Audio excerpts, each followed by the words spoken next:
Hi, I'm Marley. I'm Austin. I'm Trace. And we're writers for The Phoenix, the independent news source of Pomperaug High School. And we recently had the pleasure of interviewing Peter Vanderkaay on Skype for The Phoenix. Peter Vanderkaay is a 2-time Olympic swimmer and a 3-time medalist. And he was a really cool guy, and we had a lot of fun. And so here's our video. Enjoy! Okay, it's recording. Hi, how are you? I'm doing well. Okay, so I'm Marley, and this is Austin and Trace. Hi. What's up, guys? And we're all swimmers, and we're writers for The Phoenix, which is our school's independent newspaper. Awesome. And so we were just going to ask you some questions about being a swimmer in the Olympics and stuff like that. Sure, go ahead. Okay. Alright, well, to start off, I guess, how old were you when you started swimming, and what really got you to start? I started when I was 7 years old, and it was just a summer club team, nothing too intense. And my older brother was the one who really wanted to start swimming, so I kind of followed in his footsteps. That's cool. When did you start swimming competitively? I started swimming a little bit more competitively. Within the next year after joining that summer club team, I joined a year-round club team, USA Swimming Club team. And from there, I swam all year round until college. So I guess my competitive career started after that summer. And when did you decide that you thought it was a good opportunity to go to the Olympics, that you'd be able to do that? It wasn't until I was probably about 16. I remember watching the Sydney Olympics in 2000 and thinking that was really cool. Maybe someday I could do that. And I was just getting to the level where I was about to make my first national cut. And when I did that, I was really inspired to keep training hard and try and see where I could take it as far as I could go. And I think just watching that whole Olympic experience on TV and then making that national cut was the motivation I needed to kind of fuel my own dream. And we know that in Beijing you swam 2 events. Do you have any thoughts on the whole experience, both in Athens? Medaled in 2 events. Yeah, both in Athens and Beijing. Do you have any thoughts on the whole experience? Well, both were incredible experiences. They're a little bit different in their own right, but I really enjoyed them, and it was a great opportunity to represent Team USA, and I'm very proud to have done so and win a few medals along the way. I have kind of an odd question about the Olympics, but in Athens and Beijing, were the atmospheres different based on the cultures? I mean, how much of that came through to the actual Olympics? Sorry, that it was kind of breaking up. Could you repeat the question? How are the atmospheres different in the different Olympics? Because of the different cultures. I think the cultures were very different in both places. Obviously, Greece and China are pretty far apart, and there's a language barrier in both countries.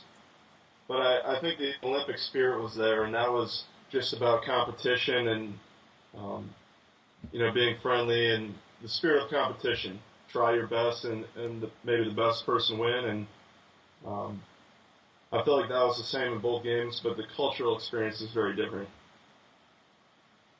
And was the experience, within the meets of the Olympics, was the atmosphere kind of the same as at high school meets, or or college? Yeah, or was it totally a different thing? In terms of the atmosphere, it's very different. The Olympics is very regimented. They go on a TV schedule. Everything's very formal.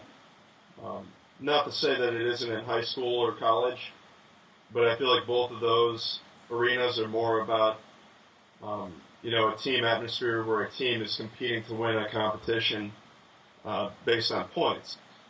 And the Olympics is obviously each country's trying to win as many medals as possible, but you don't really feel that same intensity that you feel in a dual meet or a conference meet or an NCAA championship meet where every single point counts and it matters where you place between third and eighth. Whereas in the Olympics, everyone's just trying to win a medal. Mm-hmm. Yeah. That's so cool. Now, since the three of us are swimmers, we know how important pump-up music is, and when we see you guys on TV, listen to your iPods, we're always wondering what it is you guys are listening to. So do you have any, like, music that's special for pump-up music? I don't have anything that's really special. I like a lot of different types of music, so I'm always changing it up. Whether it's classic rock to alternative rock to hip hop, anything with kind of a good beat that I feel like gets my adrenaline pumping and gets me focused and ready to go, I'll listen to. So I'm always changing it up. I don't have like a go-to artist or song, anything like that. It's kind of how I am. I like to think. I have one song that I like before. Anyways, what is it? Go the Distance from Hercules from Disney. I think it's really motivational. Nice. What about food? Like, what do you eat before races? Food, I try and keep it pretty simple. I don't deviate too far from what I normally eat, but generally I try and eat healthy, and that pretty much entails eating a balanced diet, staying away from junk food. I think we all know what that is. Yeah. Fried food and stuff like that, sugar, things that probably won't help your performance. So for me, a typical meal might be some pasta, some vegetables, some sort of protein, whether it's chicken or, meat sauce or something like that. Mm-hmm. And anything that I feel like just makes me comfortable and gives me energy. I think those are carbohydrate-heavy meals that hopefully, translate to a better performance. A couple of years ago, I met you at a breakout clinic, I had said, with Neil Walker. You came in Connecticut and taught that. What do you think the experience is like working with younger swimmers who are maybe like a little less ambitious but still want to get better in how they are? For me, it's a lot of fun because, to be honest with you guys, when I was a younger swimmer, I wasn't always very ambitious. Before I was talking about my Olympic dream at age 16, I was just a normal club swimmer. I really wasn't very good, and I just like going to the pool and having fun. And I think that's a major part of development, just being able to have fun and continuing that experience. So for me to go back and see kids that actually remind me of myself, it's a great experience. And I feel like they always like to learn and pick up some little things and learn some better habits and hopefully inspire them to try their best. And that's pretty much all you can ask for as an athlete. Yeah. Yeah, and it was really exciting just to be able to like talk to someone who had like been where you were firsthand and been able to get better and do things with that and have the instruction. Yeah, definitely. Now, as an Olympian, what are between Athens and Beijing, or Beijing and London? What are your seasons like then, and your training? In terms of training, we really don't change that much just because it's an Olympic year.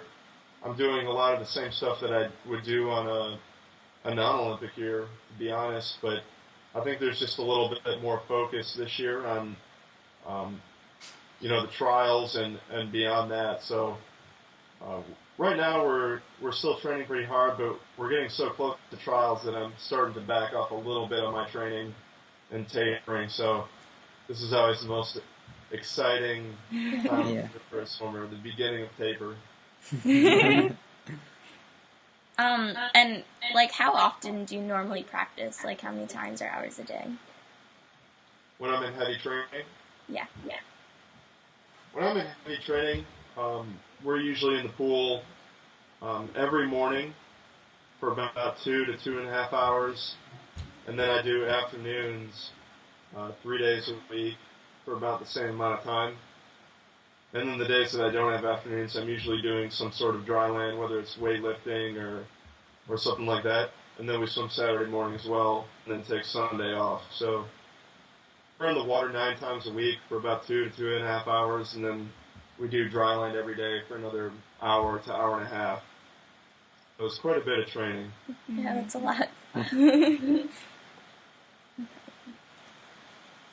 I read somewhere that you majored in biology, and I was wondering, well, have you really gone back to that at all? And when you retire, would you want to continue with that? I don't know. That's true. I was a biology major, but right now, a lot of that stuff I don't use very much. Yeah. Although some of it has been useful in terms of thinking about training and nutrition and things like that on the the molecular level and what I'm trying to do to change my body to be a faster swimmer.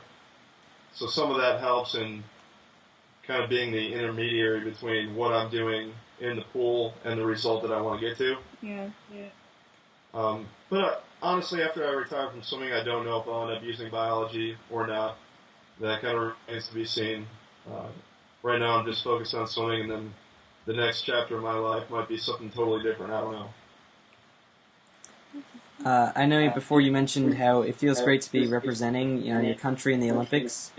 What is it like to be, what's the camaraderie like between the whole U.S. Olympic team? Right now, well, the team hasn't been picked yet, obviously, but I think once we all assemble, and hopefully I'm part of that, the camaraderie is usually very good. From people, I guess you could say from, you have people coming from all corners of the country to join in this one team, and it really feels like a team. A lot of us know each other, and the ones that don't know each other, we get to know them pretty quickly, and it really does have that team atmosphere, which is really cool because some of us are competitors, but a lot of us are friends too. So it's a fun atmosphere, and I think a positive atmosphere for our team. And part of the reason we do so well at international competitions is because of that dynamic. Do you ever find yourself starstruck at the Olympics, seeing all these athletes that you've seen progress and grow up when you were growing up watching on TV and stuff? Not too much. I think everyone's kind of focused on what they're doing, especially on the pool deck. I've seen so many of the top swimmers over the years that it really doesn't strike me as anything peculiar or really exciting. I've got to know a lot of the good athletes from around the world in swimming. But it is certainly interesting to see people that I don't see all the time in the Olympic Village. I remember seeing guys like Rafael Nadal in the Olympic cafeteria. It's so cool. It's just people you don't see every day that you see on TV. It's a really neat experience. And they're just doing what they're doing, and I'm doing what I'm doing. And then everyone kind of goes about their business.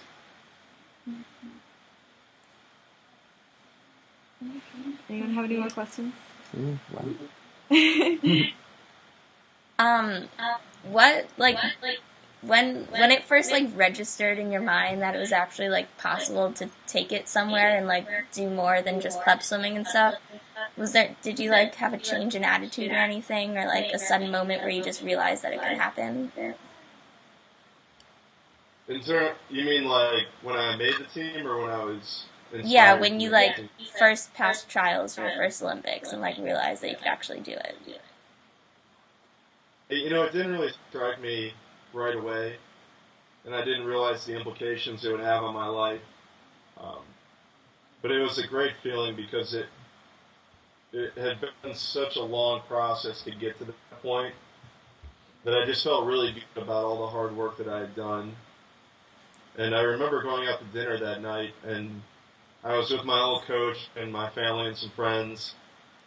And I remember my coach telling my dad, "Wow, your son's going to be an Olympian." And I thought, man, that's just weird to hear. That me, I never thought that would be me. Yeah. Has it changed your life a lot to be an Olympian? I mean, your lifestyle? Well, I don't think it's changed my lifestyle a lot.